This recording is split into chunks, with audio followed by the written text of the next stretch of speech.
Welcome back. So we're going to turn the page, or turn the book, I guess, and survey book 2 of the Psalter.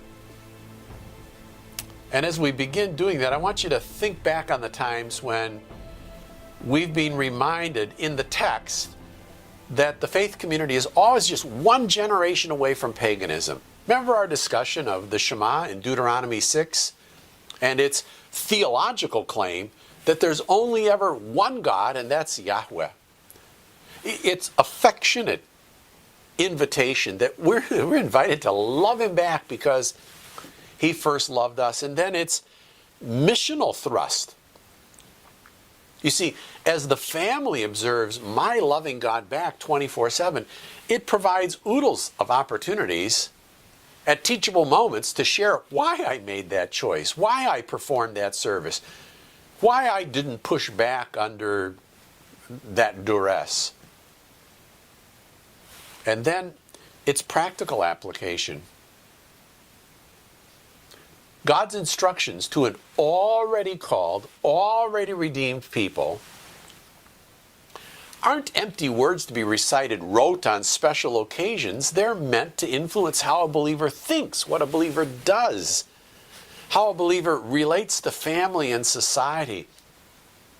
And I mention this again because overall, this next collection of the Psalms is focused on just that. Passing a vibrant faith life on to the next generation.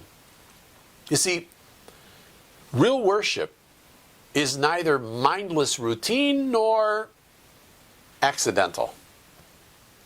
Real worship is intentional. It's from the heart. I find that whenever I find myself engaged in private worship or corporate worship activities, and I'm engaging just from memory. I mean, I can recite, I can sing along with everyone else, but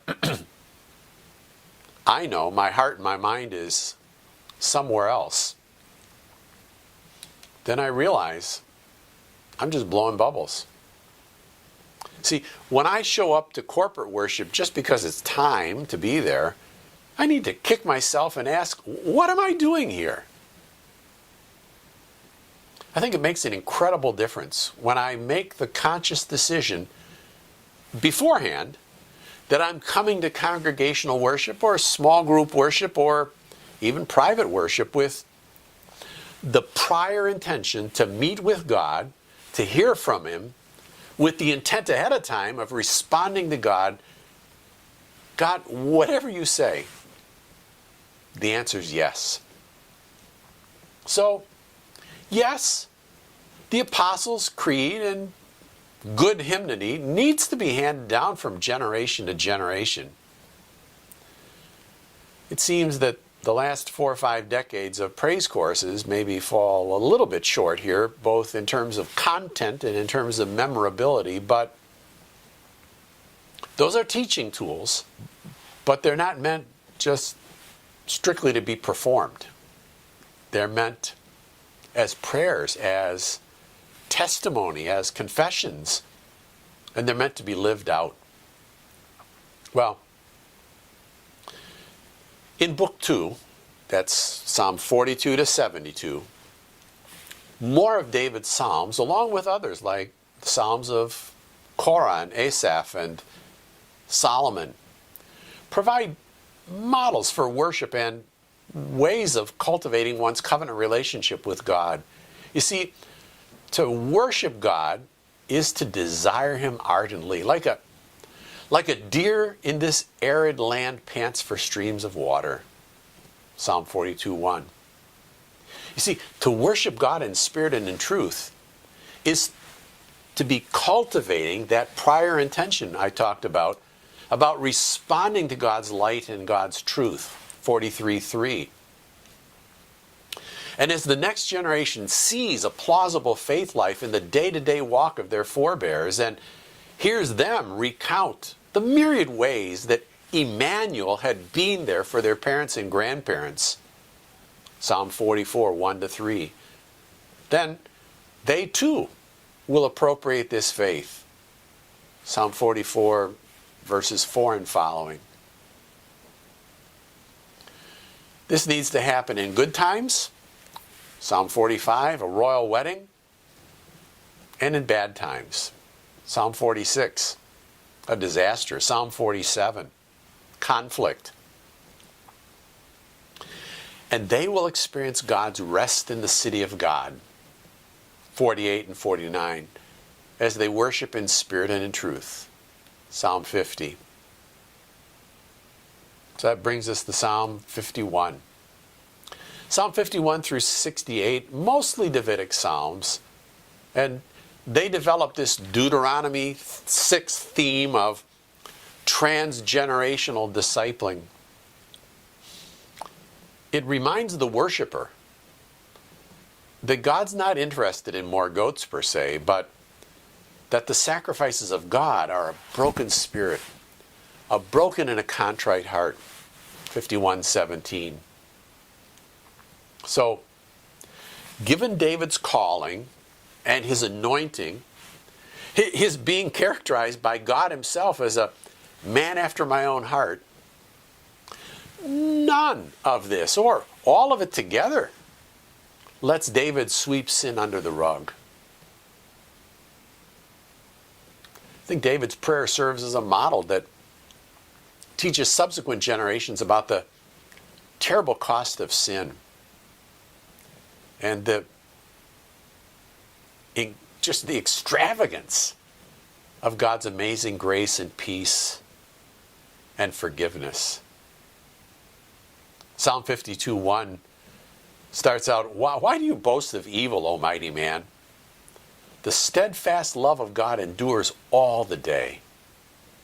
Well, I think that expresses the reality that genuine believers still live in a fallen world infected with evil, and the follower of Yahweh is charged to challenge both the profane values and the destructive behaviors that naturally flow from those perverted values. The Psalter reminds the believer that in a fallen world, there will be fools who arrogantly assert there's really no God. 53:1.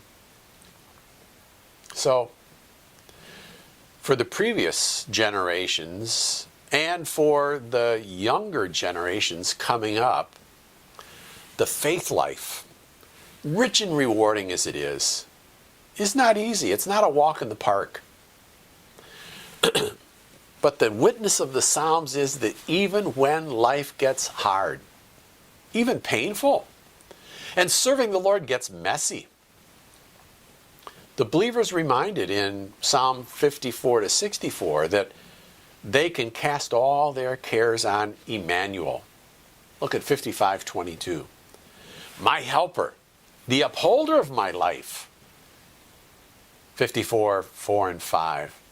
So, as I choose to put my trust fully in Him, I shall not be afraid. I mean, what can man do to me? I can be grateful even through life's trials, and my soul feels like it's in the midst of lions. 57:4. You see, God is working out His mission to reach a lost world in and through my life, and I get to sing out, "Be exalted, O God, above the heavens. Let your glory be over all the earth. I'll give thanks to you among the peoples, and I will sing praises to you among the nations." Psalm 57. So, flip over to Psalm 67.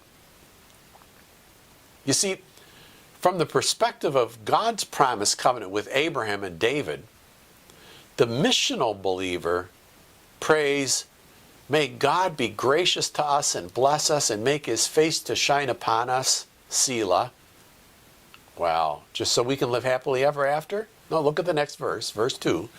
"That your way may be known on earth, and that your saving," hey, wait a minute, that's Yeshua, your saving power may be known among all nations, Goyim. "Let the peoples praise you, O God. Let all the peoples praise you. Let the goyim, the nations, be glad and sing for joy. For you judge the peoples with equity and guide the goyim, the Gentiles, the nations upon the earth. Let the peoples praise you, O God. Let all the peoples praise you. The earth has yielded its increase. God, our God, will bless us. God will bless us. Let all the ends of the earth fear him. Wow.